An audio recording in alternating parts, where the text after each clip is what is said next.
ಸನ್ಯಾಸಿಗಳು ಸದಾ ಸಂಚಾರ ಮಾಡುವವರು. ಆದರೆ ಹಾಗೆ ಸಂಚಾರ ಮಾಡುವ ಸನ್ಯಾಸಿಗಳು ಕೂಡ ವರ್ಷ ಕಾಲದಲ್ಲಿ, ಈ ಕಾಲಕ್ಕೆ ಮಳೆಯ ಕಾಲ, ಈ ಕಾಲದಲ್ಲಿ ಸಾಮಾನ್ಯವಾಗಿ ಜೀವ ಜಂತುಗಳು ಭೂಮಿಯಿಂದ ಮೇಲೆ ಬರುವಂತಹ ಕಾಲ. ಹಾಗೆ ಬಂದಾಗ ಸಂಚಾರ ಮಾಡುವ ಸಂದರ್ಭದಲ್ಲಿ ಎಲ್ಲಿಯಾದರೂ ಕ್ರಿಮಿಕೀಟ ಅವುಗಳಿಗೆ ತಮ್ಮಿಂದ ಹಿಂಸೆ ಆದೀತು ಅನ್ನುವ ಭಯಾನಕತೆಗೋಸ್ಕರವಾಗಿ ಎಲ್ಲ ಪ್ರಾಣಿ ಪ್ರಪಂಚಕ್ಕೆ ಅಭಯವನ್ನು ಕೊಡುವಂಥದ್ದೇ ಯತಿಗಳ ಪ್ರಧಾನವಾದಂತಹ ಒಂದು ವ್ರತ. ಆ ವ್ರತ ಧಾರಣೆ ಮಾಡಿದ ಯತಿಗಳು ವಿಶೇಷವಾಗಿ ಪ್ರಾಣಿ ಸಂಕುಲಕ್ಕೆ ತಮ್ಮಿಂದ ಯಾವ ಭಯವೂ ಬರಬಾರದು ಅಂತ ಹೇಳಿ ತಾವು ಅನಿವಾರ್ಯವಾಗಿ ಮಾಡುವ ಸಂಚಾರವನ್ನು ಬದಿಗಿಟ್ಟು ಒಂದು ಸ್ಥಳದಲ್ಲಿ ನಿಲ್ಲುವಂಥದ್ದು. ಇದು ಚಾತುರ್ಮಾಸ್ಯ.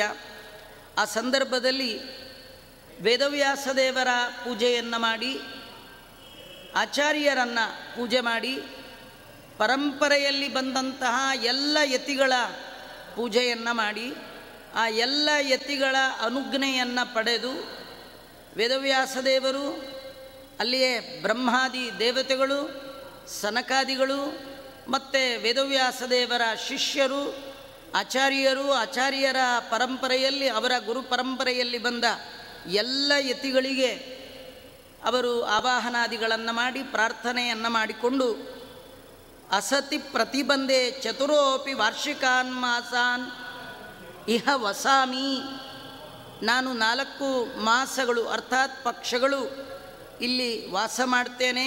ಕಾರಣ ಪ್ರಾಯೇಣ ಪ್ರಾವೃಷಿ ಪ್ರಾಣಿ ಸಂಕುಲಂ ಆತ್ಮದೃಶ್ಯತೆ, ಸಂಚಾರ ಮಾಡುವ ದಾರಿಯಲ್ಲಿ ಅನೇಕ ಜೀವಜಾತ, ಕಣ್ಣಿಗೆ ಕಾಣುವ ಕಾಣದಿರುವ ಸಣ್ಣ ಸಣ್ಣ ಕ್ರಿಮಿಕೀಟಗಳಿಗೆ ಸಂಚಾರದಿಂದ ಉಂಟಾಗಬಹುದಾದ ಭಯ, ಅದರ ನಿವಾರಣೆಗೋಸ್ಕರವಾಗಿ ವೇದಗಳಲ್ಲಿ ಶಾಸ್ತ್ರಗಳಲ್ಲಿ ವರ್ಣಿತವಾದಂತೆ 4 ತಿಂಗಳ ವ್ರತವನ್ನು ನಾನು ಇಲ್ಲಿ ಮಾಡ್ತೇನೆ ಅಂತ ಅಲ್ಲಿ ಗ್ರಾಮದ ಗೃಹಸ್ಥರನ್ನೆಲ್ಲ ಕೇಳಿದಾಗ ಆ ಗೃಹಸ್ಥರು ಮತ್ತೆ ಪ್ರಾರ್ಥನೆ ಮಾಡಿ, ನಿವಸಂತು ಸುಖೇನಾತ್ರ ಗಮಿಷ್ಯಾಮಃ ಕೃತಾರ್ಥತಾಂ ಯಥಾಶಕ್ತಿ ಚ ಶುಶ್ರೂಷಾಂ ಕರಿಷ್ಯಾಮಿ ವಯಂ ಮುದಾ, ನಾವೆಲ್ಲ ನಮ್ಮ ಯಥಾನುಶಕ್ತಿ ನಿಮ್ಮ ಸೇವಾದಿಗಳನ್ನು ಮಾಡ್ತೀವಿ ಅಂತ ಗೃಹಸ್ಥರು ಪ್ರಾರ್ಥನೆ ಮಾಡಿಕೊಂಡು ನೀವು ಇಲ್ಲಿ ಕೂಡಬಹುದು ಅಂತಂದಾಗ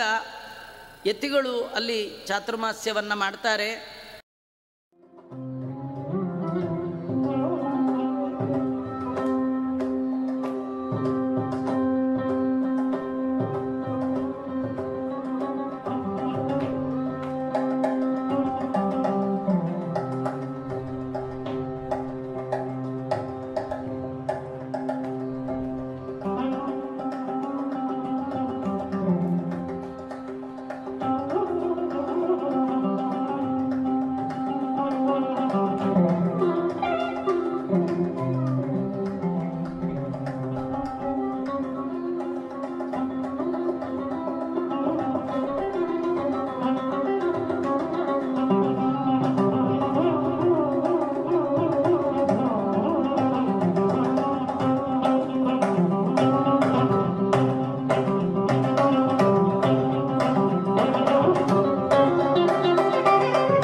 ನಾವು ಕೇಳಿದ್ದೇವೆ, ಶ್ರೀಮದ್ ಭಾಗವತದಲ್ಲಿ ನಾರದರು ಯತಿಗಳೆಲ್ಲ ಒಂದು ಚಾತುರ್ಮಾಸ್ಯಕ್ಕೆ ಕೂತ ಸಂದರ್ಭ, 5 ವರ್ಷದ ದಾಸಿಯ ಮಗನಾದ ನಾರದರು ಅವರ ಪೂರ್ವಜನ್ಮದ ಕಥೆ ವೇದವ್ಯಾಸ ದೇವರ ಮುಂದೆ ವರ್ಣನೆ ಮಾಡುವಾಗ ಹೇಳ್ತಾರೆ, ನಾನು ಹಿಂದಿನ ಜನ್ಮದಲ್ಲಿ, ಈಗೇನು ನಾರದನಾಗಿದ್ದೇನೆ, ಇದರ ಹಿಂದಿನ ಜನ್ಮದಲ್ಲಿ ಒಬ್ಬ ದಾಸಿಯ ಮಗನಾಗಿದ್ದೆ.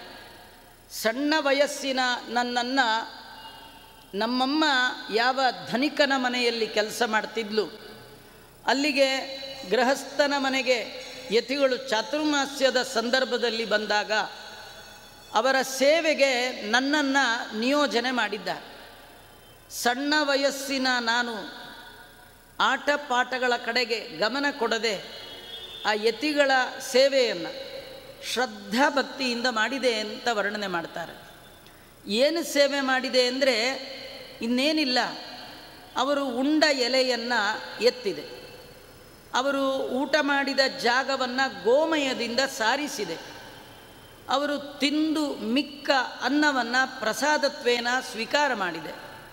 ಈ 3 ಮಾಡುವಾಗ ನನ್ನ ಮನಸ್ಸು, ಮಾತು, ಮೈ, ತ್ರಿಕರಣಗಳು ಕರ್ಮದಿಂದ ಶುದ್ಧಿಯಾಯಿತು ಅಂತ.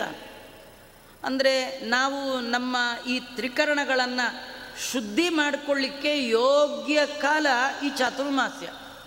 ಚಾತುರ್ಮಾಸ್ಯ ಕಾಲದಲ್ಲಿ ಸನ್ಯಾಸಿಗಳು ಎಲ್ಲಿ ಕೂತಿರ್ತಾರೆ ಅಲ್ಲಿ ಗೃಹಸ್ಥ ಬ್ರಹ್ಮಚಾರಿಯಾದವ ಎಲ್ಲರೂ ಅವರ ಸೇವೆಯನ್ನು ಯಥಾಶಕ್ತಿ ಮಾಡಬೇಕು. ಹಾಗೆ ಮಾಡುವುದರಿಂದ ನಮ್ಮ ಮೈ, ಮಾತು, ಮನಸ್ಸು 3 ಪವಿತ್ರ ಆಗುತ್ತೆ.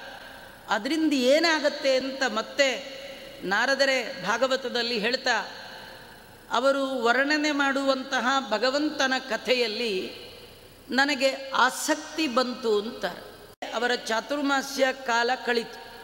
ಅವರು ಇದ್ದಷ್ಟು ಕಾಲ ಸ್ವಲ್ಪವೂ ಎಚ್ಚರಿಕೆ ತಪ್ಪದೆ ನಾನು ಅವರ ಸೇವೆ ಮಾಡಿದ್ದರ ಫಲವಾಗಿ ಚಾತುರ್ಮಾಸ್ಯ ಮುಗಿಸಿ ಹೋಗುವಾಗ ನನ್ನನ್ನು ಕರೆದು ಅಪರೂಪದ ತತ್ವಜ್ಞಾನವನ್ನು ನನಗೆ ಉಪದೇಶ ಮಾಡಿದರು.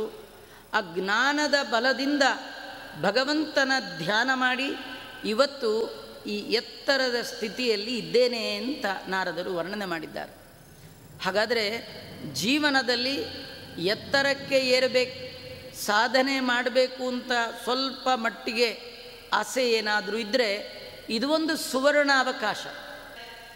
ಚಾತುರ್ಮಾಸ್ಯ ಕಾಲದಲ್ಲಿ ಇಂತಹ ಜ್ಞಾನಿಗಳು ಪರಮಹಂಸ ನಾಮಕ ಪರಮಾತ್ಮನ ಪೀಠದಲ್ಲಿ ವಿರಾಜಮಾನರಾಗಿ ಪರವಿದ್ಯೆಗಳ ಪಾಠಪ್ರವಚನವನ್ನು ಮಾಡ್ತಾ ಯಾರು ಕೂತಿರ್ತಾರೆ ಅವರಲ್ಲಿ ಆಚಾರ್ಯರ ಒಂದು ವಿಶಿಷ್ಟವಾದ ಸನ್ನಿಧಾನ.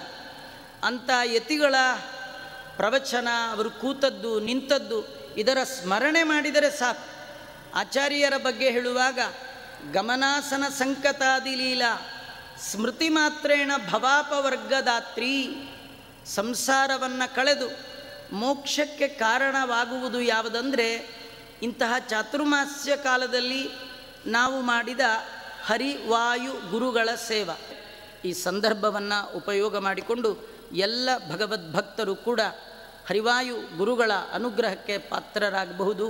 ಆ ನಿಟ್ಟಿನಲ್ಲಿ ಚಾತುರ್ಮಾಸ್ಯ ವ್ರತ ದೊಡ್ಡವರ ಮತ್ತು ಅಂತರ್ಯಾಮಿಯಾದ ಆ ಭಗವಂತನ ಹರಿವಾಯು ಗುರುಗಳ ಅನುಗ್ರಹಕ್ಕೆ ಪಾತ್ರರಾಗಬಹುದು ಅಂತ ಹೇಳ್ತಾ ಶ್ರೀಕೃಷ್ಣಾರ್ಪಣಮಸ್ತು.